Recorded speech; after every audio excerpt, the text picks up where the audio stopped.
"Sir, take the handcuffs off him." The words came from behind Officer Daniel Whitaker, calm enough to sound almost casual, but something in the voice made him turn. 30 seconds earlier, Daniel had been standing beside a dark sedan on the shoulder of Jefferson Avenue, convinced he had complete control of the situation. Red and blue lights flashed against the wet pavement. A cold drizzle had started to fall, soft enough to bead on the roof of the car and darken the shoulders of Marcus Reed's charcoal coat. Marcus stood beside the driver's door with his hands secured behind him, his posture straight, his breathing steady, his expression unreadable. He had asked the same question 3 times. "Officer, what exactly am I being detained for?" Daniel had never given him a clear answer. Instead, he had repeated commands, tightened his jaw, and treated every calm question as another challenge. "You people always think you can talk your way out of everything," Daniel had said, loud enough for 2 pedestrians on the sidewalk to hear. Marcus had looked at him then, not with fear, not even with anger, but with the quiet focus of a man listening carefully to every word because he knew words could matter later. "I'm not trying to talk my way out of anything," Marcus replied. "I'm asking you to explain what you're doing." That answer only seemed to irritate Daniel more. He stepped closer, glanced toward the car, then back at Marcus as though searching for something that would justify the certainty already written across his face. A phone rested on the passenger seat inside the sedan, its screen lighting up again and again. Daniel had noticed the caller's name once, but ignored it. Thomas Caldwell. He assumed it meant nothing. He assumed a lot of things that afternoon. Now a black SUV had pulled to a stop several yards behind the patrol car.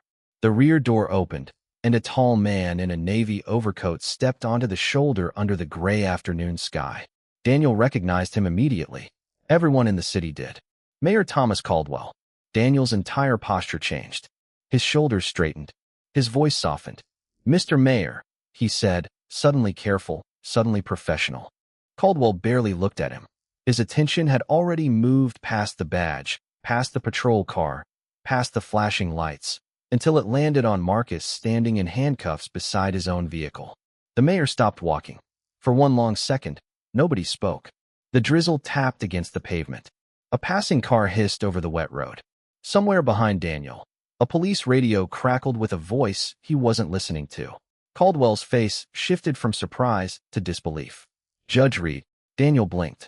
Marcus slowly turned his head. The mayor took another step forward, his eyes dropping to the handcuffs and then rising again to Marcus's face. When he spoke next, his voice was quieter, but somehow it carried farther. "Your Honor, what happened here?" The words seemed to change the air. Daniel stared at Marcus as if seeing him for the first time. Not because Marcus looked different. He didn't. Same dark coat. Same composed expression. Same man Daniel had questioned about whether the car was really his. Same man he had ordered out onto the shoulder. Same man whose legal questions Daniel had dismissed as attitude. Only now there was a title attached to him, and Daniel's confidence suddenly had nowhere to stand. Marcus did not smile. He did not celebrate the moment. He simply looked at the officer and said, "That's what I've been trying to ask." Daniel opened his mouth, but no explanation came quickly enough. The mayor looked from one man to the other, then at the sedan, then back at Daniel. And standing there under the flashing lights, with 2 witnesses watching from the sidewalk and the body camera still recording, Officer Daniel Whitaker began to understand that the most dangerous part of that traffic stop was not who Marcus Reed turned out to be. It was everything Daniel had already done before he knew. 37 minutes earlier, Marcus Reed had walked out of the Franklin County Courthouse carrying nothing more dramatic than a leather folder, a pair of reading glasses, and the quiet exhaustion of a man who had spent most of the day listening to other people argue about consequences. The building behind him was nearly a century old, all pale stone, broad steps, and tall windows that reflected a sky turning the color of steel. Inside, voices still echoed through polished hallways. Clerks moved between offices. Attorneys gathered papers. A security officer near the side entrance gave Marcus a familiar nod as he passed. "Have a good evening, Judge," the man started to say, but a ringing telephone behind the desk swallowed the final word, and Marcus simply lifted one hand in acknowledgement before stepping outside. He preferred it that way. Titles belonged inside courtrooms. Outside, he was just Marcus, a 52-year-old man trying to get home before the rain grew heavier. He crossed the parking lot at an unhurried pace, his dark shoes tapping against damp concrete. The day had been long but ordinary. A contract dispute in the morning, a sentencing hearing after lunch, then nearly 2 hours reviewing a city transparency petition involving police traffic stop records. That last file remained inside the leather folder under his arm, not because he planned to work at home, but because Mayor Thomas Caldwell had asked for Marcus's legal perspective before a public meeting scheduled later that week. Caldwell had called twice that afternoon. Marcus had ignored both calls while court was in session. He would return them from the car. At his sedan, Marcus placed the folder carefully on the passenger seat, loosened his tie, and sat for a moment without starting the engine. Rain dotted the windshield. He closed his eyes for 3 slow seconds and listened to the soft ticking of cooling metal from the car beside him. It was a habit he had developed years earlier, a tiny pause between the weight of the courthouse and the rest of his life. Marcus believed in pauses. A pause before speaking. A pause before deciding. A pause before assuming that the first version of a story was the true one. He had seen too many lives changed by people who skipped that step. His telephone lit up again. Thomas Caldwell.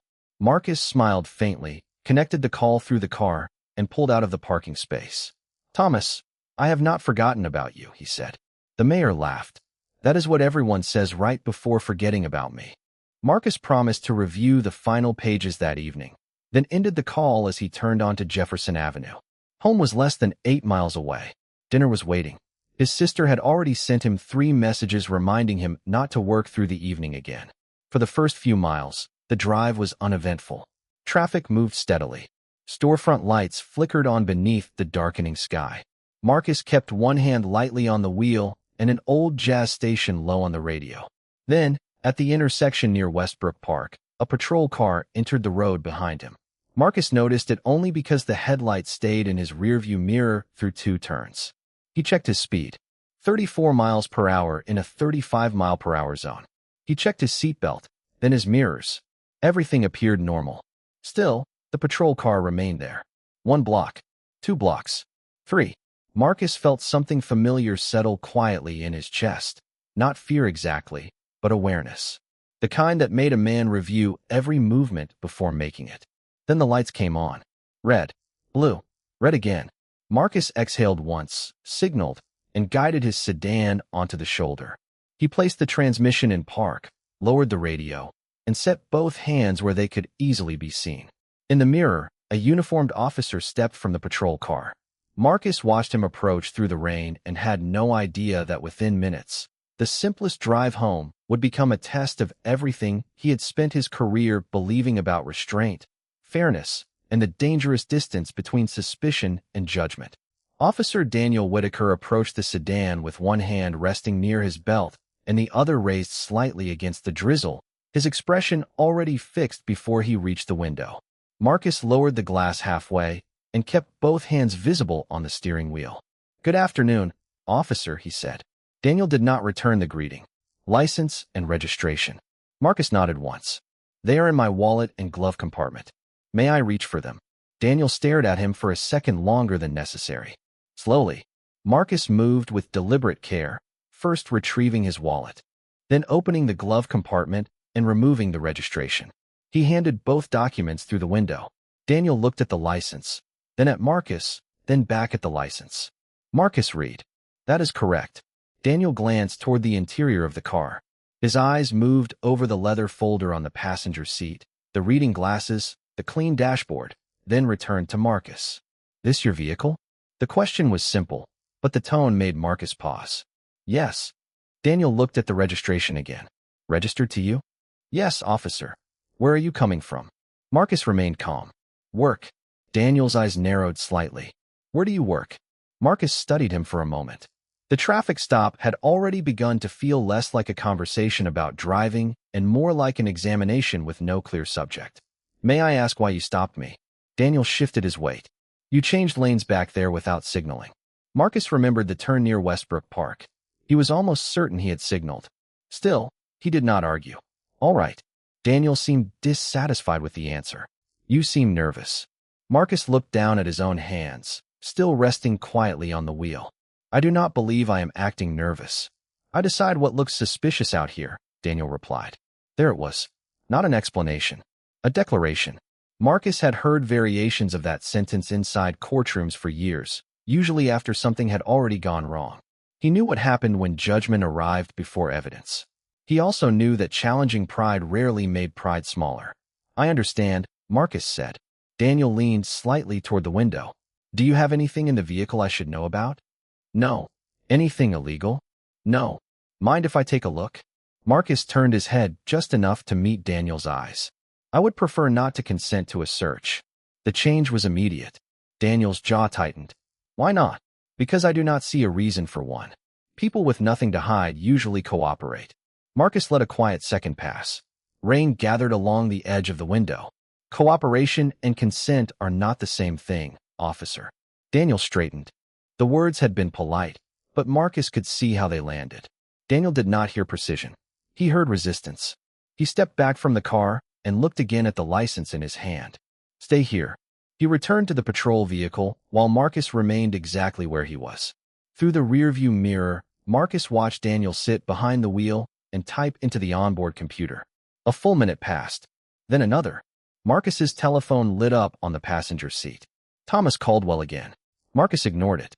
Outside, Daniel looked from the computer screen toward the sedan, then back at the screen.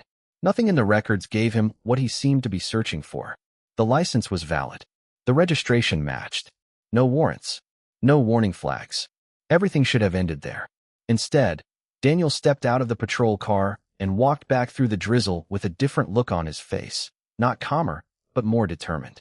He stopped beside the window and handed nothing back. Step out of the vehicle. Marcus looked at him carefully. For what reason? Daniel's voice hardened. Because I told you to. Marcus felt the familiar weight in his chest settle deeper. This was the moment when a routine stop stopped being routine.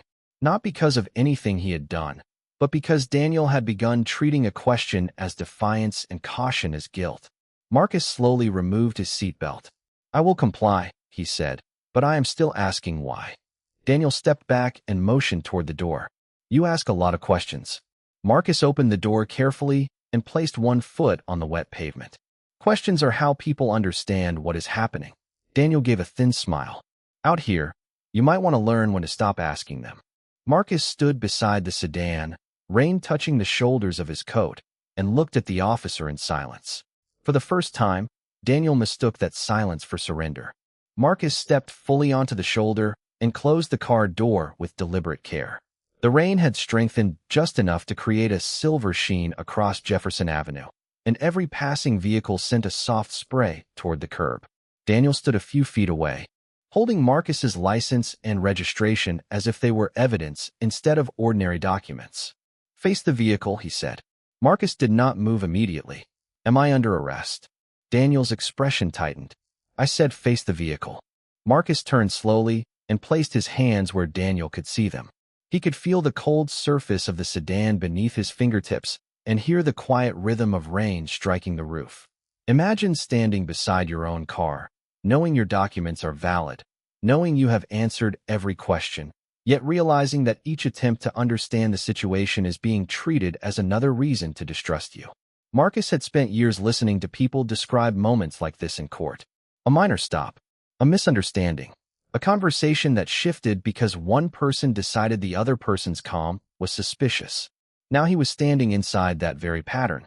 Officer Whitaker, Marcus said evenly, having read the name on Daniel's badge. I am complying with your instructions. I would still like to know the legal basis for extending this stop. Daniel gave a short, humorless laugh. There it is again. There what is? That attitude. Marcus turned his head slightly, but kept his hands visible. Asking a question is not an attitude. Daniel stepped closer. You think knowing a few legal words makes you special? Marcus breathed in slowly through his nose. He had learned long ago that anger could be justified and still be unhelpful. No, he said. I think the law applies to both of us. For a moment, Daniel said nothing. A woman walking a small dog on the opposite sidewalk had stopped beneath an umbrella. Farther down the block, a delivery driver stood beside his van, glancing toward the flashing patrol lights. Daniel noticed them too. Instead of calming him, the attention seemed to harden his resolve. You were driving suspiciously, he said. Marcus looked toward him. A moment ago you said I failed to signal. And now I am telling you there are additional concerns. What concerns? You were watching me in your mirror. Marcus almost smiled at the absurdity, but he stopped himself. You were following me with emergency lights behind your vehicle. Of course I looked in the mirror. Daniel's face changed. Not much. Just enough. The conversation was no longer about traffic. It was about control. Turn back around. Marcus did. His telephone lit up again through the passenger side window, bright against the dark interior. The name Thomas Caldwell appeared on the screen. Daniel glanced toward it. Someone keeps calling you. Yes. Who is Thomas Caldwell? Marcus paused. A colleague. Daniel looked at him skeptically. A colleague. That is correct. Daniel shook his head. You expect me to believe that? Marcus finally turned enough to meet his eyes. You do not have to believe anything about my personal contacts. You only have to follow the facts in front of you. The sentence landed harder than Marcus intended. Daniel reached toward his belt and removed a pair of handcuffs, holding them where Marcus could see.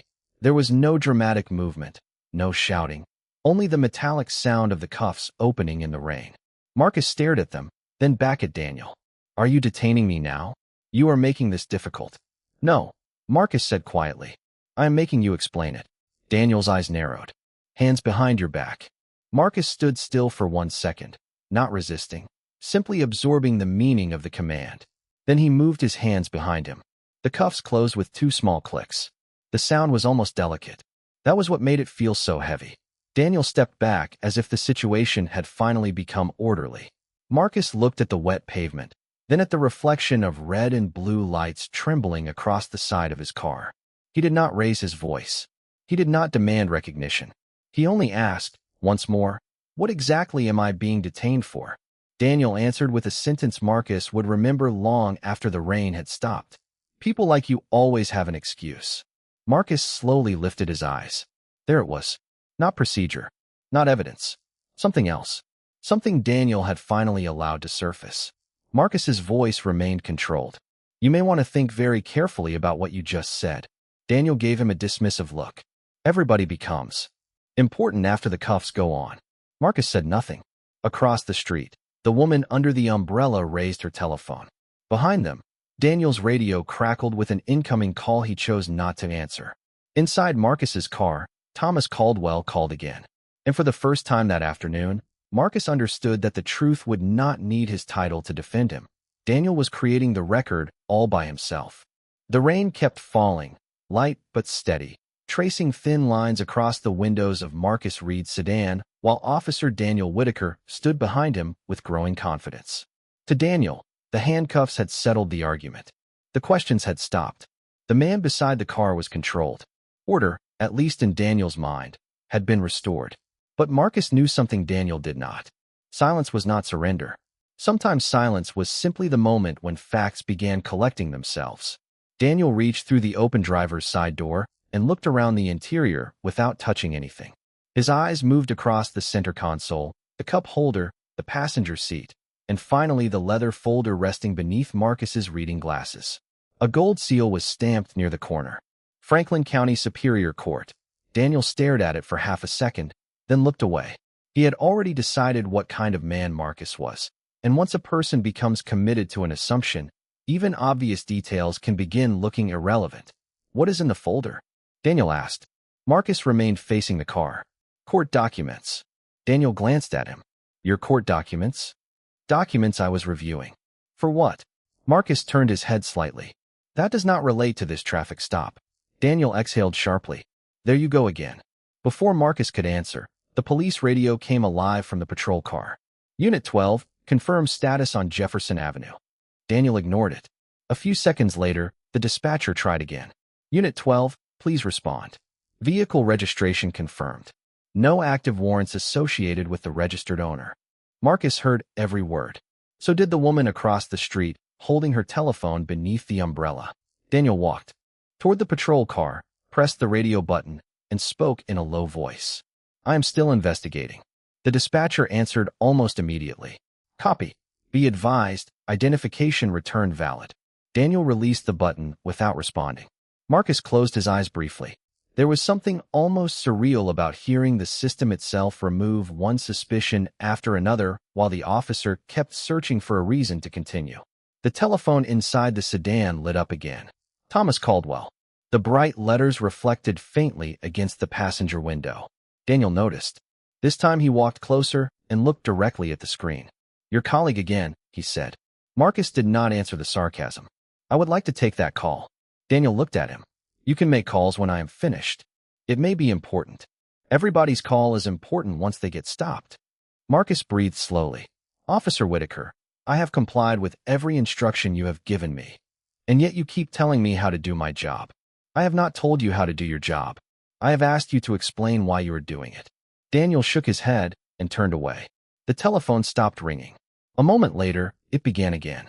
Same name, same caller. Marcus looked through the passenger window toward the glowing screen. He could have said it then. He could have told Daniel that Thomas Caldwell was the mayor. He could have explained where he worked, what position he held, how many officers had stood before his bench, how many city officials knew him by name. But something inside him refused. Not out of pride, out of principle. If Daniel needed a title before he could become fair, then the problem was already larger than this traffic stop. Marcus had spent years telling juries to ignore status, appearance, occupation, and reputation when those things were not relevant to the facts. He could not suddenly abandon that principle because he was the one standing on the shoulder. "May I ask you something?" Marcus said. Daniel turned. "What now?" Marcus's voice remained low. "If my name were different, if my job were different, if there were nobody important calling my telephone, would that change what I deserve from you right now?" Daniel stared at him, clearly irritated. "I do not know what game you are playing. It is not a game. Then stop acting like this is some courtroom debate." Marcus looked at him carefully. The word courtroom hung between them for a moment, almost like the truth trying to introduce itself. Daniel never noticed. Behind him, the dispatcher spoke again. "Unit 12, supervisor requesting your current basis for continued detention." Daniel's shoulders stiffened. He reached for the radio, then stopped when another sound drew his attention. Tires moving slowly over wet pavement. A black sport utility vehicle had turned onto Jefferson Avenue and was approaching from behind. Marcus recognized it immediately. Daniel did not. Not yet. The vehicle slowed near the patrol car, its headlights washing across the rain-darkened street. Marcus looked toward it and understood why Thomas Caldwell had been calling. Daniel only saw another vehicle entering his scene. He raised one hand, as if preparing to wave it past. Then the sport utility vehicle came to a complete stop. Daniel Whitaker raised one hand toward the black sport utility vehicle, signaling for the driver to move along, but the vehicle remained exactly where it was. Its windshield wipers swept steadily across the glass. The rear passenger door stayed closed. For several seconds, nothing happened. Daniel frowned and stepped away from Marcus. "Keep moving," he called toward the vehicle. No response came. Marcus stood beside his sedan, hands still secured behind him, watching without expression. He knew the vehicle. He had ridden in it twice during city events. He knew the small municipal seal near the rear license plate. He also knew Daniel had not noticed it. That realization carried a strange weight. Daniel had been looking at details all afternoon, but only the details that supported what he already believed. He had noticed Marcus's car, but not the registration matching his name. He had noticed Marcus's questions, but not his cooperation. He had noticed the leather folder, but not the court seal. Now he was looking directly at a city vehicle and seeing only an inconvenience. The police radio crackled again. "Unit 12, supervisor is en route. Confirm whether the driver remains detained." Daniel grabbed the radio from his shoulder. "Affirmative." The dispatcher paused. "Basis." Daniel looked toward Marcus. That single word seemed to irritate him more than any question Marcus had asked. "Possible obstruction and suspicious behavior," Daniel replied. Marcus slowly lifted his eyes. "Officer, I have not obstructed you." Daniel covered the radio microphone with his hand. "I was not speaking to you. I understand. But what you just said concerns me." Daniel stepped closer. "Everything concerns you." Marcus remained calm. "Accuracy concerns me." Across the street, the woman beneath the umbrella continued recording. The delivery driver had moved closer to the curb, pretending to check something on his telephone while watching every second. Daniel glanced at them, then toward the black vehicle again. The rear door finally opened.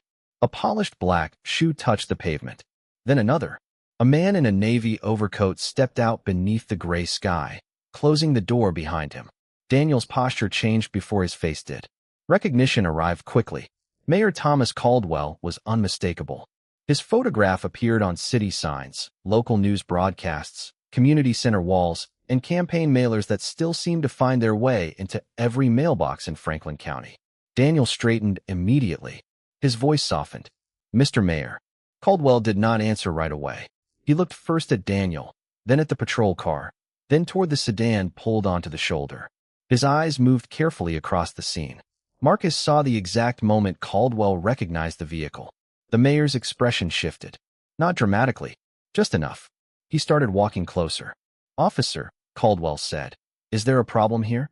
Daniel glanced back at Marcus as if suddenly aware that the scene required an explanation. "Routine traffic investigation, sir." Caldwell continued forward. "Routine?" "Yes, sir. Driver was stopped for a traffic violation and became uncooperative." Marcus said nothing. He did not need to. Caldwell's eyes had already reached him. For a fraction of a second, the mayor stopped. The rain tapped lightly against his coat. Daniel kept talking, unaware that the center of gravity had already shifted. "I am handling it, Mr. Mayor. Nothing you need to worry about." Caldwell looked at Marcus's hands behind his back, then at the leather folder visible through the passenger window, then at Daniel. "You said he became uncooperative?" "Yes, sir." Marcus finally spoke. His voice was controlled. "I asked why the stop was being extended." Caldwell looked directly at him. Daniel quickly interrupted. "He has been argumentative from the beginning." The mayor's eyebrows lifted slightly. Marcus could almost see the calculation happening behind Caldwell's eyes. He was not deciding whether he believed Marcus. He was deciding how carefully to proceed with a situation already being recorded by a body camera, 2 civilians, and possibly the patrol vehicle itself. "Officer Whitaker," Caldwell said, reading the name from the badge. "Have you verified his identification?" "Yes, sir." "Registration?" "Yes." "Any warrants?" Daniel hesitated. "No, sir." "Any confirmed criminal issue with the vehicle?" Another pause. "Not confirmed." Caldwell let the silence remain. Daniel shifted his weight. The confidence he had carried moments earlier began to thin around the edges. Marcus watched him closely. This was not satisfaction. It was something more complicated. Daniel was beginning to answer the same questions Marcus had asked, but now the person asking them wore a title Daniel respected. That difference told Marcus almost everything he needed to know. Caldwell stepped closer until only a few feet separated him from Marcus. His eyes settled on the handcuffs once more. Daniel tried to fill the silence. "Sir, I can explain." Caldwell raised one hand, not angrily, simply asking him to stop. Then he looked at Marcus with unmistakable recognition. His face tightened with concern. His mouth opened, and Daniel waited, still believing the mayor was about to ask another procedural question. He was wrong. "Your Honor, what happened here?" The words landed softly, but they changed everything. Daniel Whitaker stared at Mayor Thomas Caldwell, then at Marcus Reed, then back at the mayor as if his mind needed a few extra seconds to catch up with what his ears had heard. The rain continued to fall. Traffic continued moving along Jefferson Avenue. The woman across the street kept her telephone raised. Nothing in the world had physically changed, and yet the entire traffic stop suddenly felt different. Marcus had not moved. He was still standing beside his sedan with the same calm expression, the same dark coat, the same hands secured behind him. But now Daniel was looking at him through a completely different lens. "Your Honor," Daniel repeated. His voice was quieter now. Marcus turned slightly. "Yes, officer." Daniel's face lost some of its color. "You are a judge?" Marcus held his gaze. "I am." Mayor Caldwell stepped closer, his expression controlled but firm. "Judge Marcus Reed serves on the Franklin County Superior Court."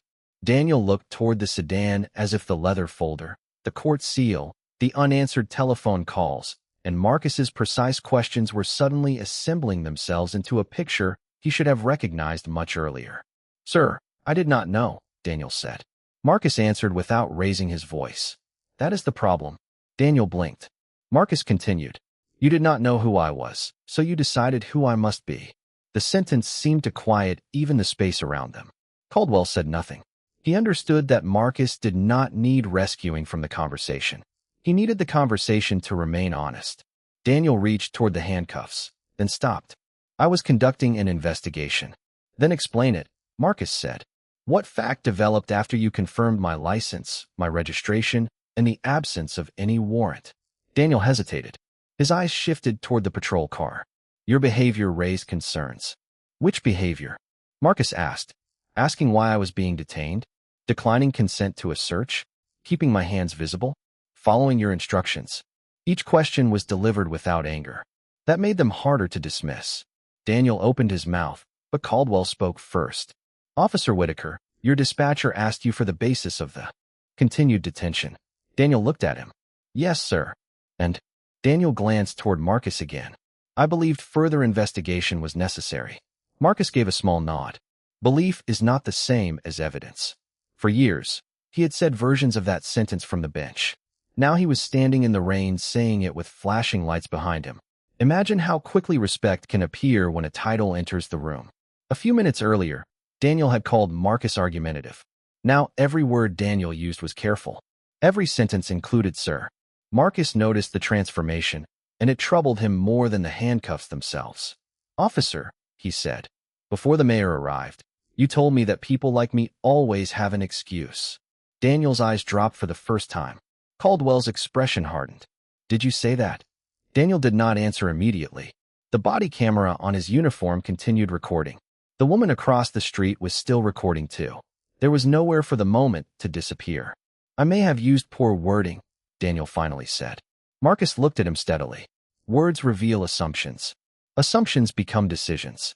Decisions made under authority have consequences. Daniel swallowed. I apologize, Your Honor. Marcus's expression did not change. Would you be apologizing if you still believed I was just another black man driving home? Daniel had no answer. That silence was more revealing than anything he could have said. Caldwell looked toward the patrol car as another vehicle approached in the distance. This one marked with the insignia of a police supervisor. Daniel noticed it too. His radio crackled again. Unit 12, supervisor arriving on scene. Marcus heard the message and slowly exhaled. The moment of recognition was over. Now came the harder part. Not proving who he was, but determining why who he was had mattered so much. The supervisor arrived without sirens, pulling in behind Daniel Whitaker's patrol car and stepping out into the rain with the measured pace of someone who had already heard enough over the radio to know this was not a routine stop anymore. Sergeant Linda Carver was in her late 40s, composed, observant, and careful with her words. She looked first at Daniel, then at Mayor Caldwell, then at Marcus Reed standing beside the sedan. Her eyes settled on the handcuffs. Officer Whitaker, she said, why is this driver still detained? Daniel straightened. Sergeant, I had concerns about his behavior and possible obstruction. Carver looked toward Marcus. What obstruction? Daniel hesitated. He was refusing to cooperate with the investigation. Marcus spoke calmly. I provided my license and registration, kept my hands visible, exited the vehicle when instructed, and declined consent to a search. I also asked why the stop was being extended. Carver turned back to Daniel. Did he refuse a lawful instruction? Daniel did not answer immediately. Not exactly. The rain seemed louder during the pause. Carver reached for her radio. Dispatch, confirm the vehicle and driver status for me. The response came almost at once. Driver valid. Registration current. No active warrants. No stolen vehicle report. No additional alerts. Carver lowered the radio and looked directly at Daniel. Remove the handcuffs. Daniel's jaw tightened, but this time he did not argue. A moment later, Marcus brought his hands forward and rubbed one wrist gently, more from stiffness than pain. He did not look triumphant. That unsettled Daniel even more. Marcus could have demanded an immediate apology. He could have invoked his position. He could have asked the mayor to make a call that would end Daniel's career before the rain stopped. Instead, he looked at Sergeant Carver and said, I want the body camera preserved, along with the dispatch audio and the patrol vehicle recording. Carver nodded. That will happen. And the civilian videos, if they are willing to provide them. Understood. Daniel looked from Marcus to Caldwell. Your Honor, I already said I apologize. Marcus turned toward him. This is not about whether you apologize to me. Daniel frowned slightly. Marcus continued. It is about whether your conduct changes when the person in front of you does not have a title you recognize. Caldwell folded his arms beneath his overcoat. Carver's expression remained neutral, but she was listening closely. Marcus looked toward the woman across the street, then toward the delivery driver near his van. They watched the same stop you conducted. The difference is that I had people who could verify who I was within minutes. Daniel said nothing. Marcus's voice stayed level. How many people do not? That question followed them long after the scene cleared. Within 24 hours, the department opened a formal review. The body camera showed Marcus complying. Dispatch records showed Daniel had been told the documents were valid and that no warrants existed. The recording also captured the phrase Daniel wished he could take back, the words that had exposed more than poor judgment. Investigators then did what Marcus had expected them to do. They looked backward. Complaints that had once seemed isolated were reopened. A college student questioned for nearly an hour after a minor stop. A delivery worker searched after declining consent. A retired teacher who had written that Daniel treated ordinary questions as hostility. None of the earlier complaints had resulted in serious discipline on their own, but placed beside the Jefferson Avenue recording, they began to form a pattern. Daniel was placed on administrative leave while the review continued. Marcus refused every invitation to influence the outcome. When Caldwell asked whether he wanted the mayor's office to issue a public statement, Marcus said no. Let the evidence speak first. Weeks later, during an oversight hearing, Marcus attended not as the man demanding revenge, but as a citizen explaining why accountability mattered. Daniel sat several rows away, quieter than Marcus had ever seen him. When Marcus finally spoke, he did not mention status until the end. The most troubling part was not that an officer detained a judge, he said. The troubling part was that respect appeared only after someone important recognized me. The room went still. Marcus looked toward Daniel once, not with anger, but with disappointment. A badge gives authority. It does not give permission to decide who deserves dignity. If fairness begins only after a title is revealed, then it was never fairness at all. The weeks that followed changed more than Daniel Whitaker's schedule. They changed the way the department talked about traffic stops, complaints, and the quiet decisions officers made when they believed no one important was watching. The internal review concluded that Daniel had extended the stop without sufficient justification, ignored information that should have ended the encounter, and allowed personal assumptions to shape his judgment. He was removed from patrol duties and required to face a disciplinary hearing before any decision about his future could be made. For Marcus Reed, the outcome brought no sense of victory. He had never wanted Daniel humiliated. He wanted the system to learn something while the evidence was still impossible to ignore. That distinction mattered to him. One Monday morning, several weeks after the hearing, Marcus returned to the Franklin County Superior Court before sunrise. The courthouse was almost silent.